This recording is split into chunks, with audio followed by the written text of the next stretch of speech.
Did you know that you could actually prove that the Bible is the Word of God? Because only God knows the future and can tell us what's going to happen before it happens. And God does exactly this in the book of Daniel, chapter 9, verses 25 through 26. He gives this prophecy. If you go and read it for yourself, go and do this study yourself. Read the prophecy, Daniel 9, verses 25 and 26.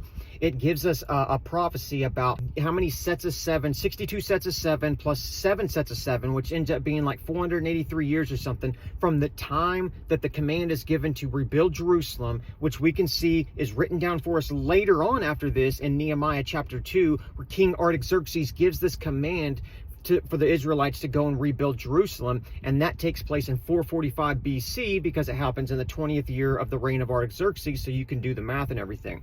Then you add up these 62 sets of 7 plus 7 sets of 7, which ends up being like 483 years, using the prophetic year, which is 360-day years instead of 365-day years like we use today.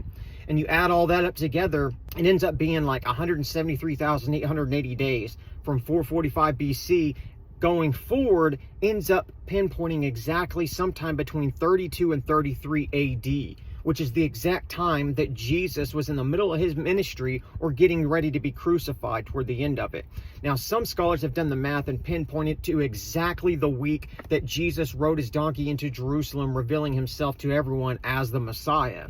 So that could be true or it could not be true. Now, this could be exactly right, or we could be off by a few days, a few weeks, or a few months. It doesn't really matter. The point is, this prophecy gets us right into the time that Jesus was doing his ministry here on earth. So that means that either Jesus is the Messiah or someone else was the Messiah during the lifetime and ministry of Jesus Christ and just never revealed himself.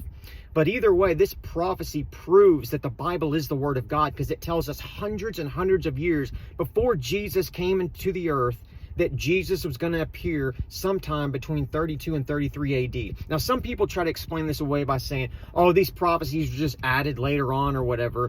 And maybe you used to be able to make that argument until we found the Dead Sea Scrolls, which we found a full book of Daniel, a full manuscript of the book of Daniel that predates the time of Jesus by 200 years, proving that the Bible is without a doubt the Word of God.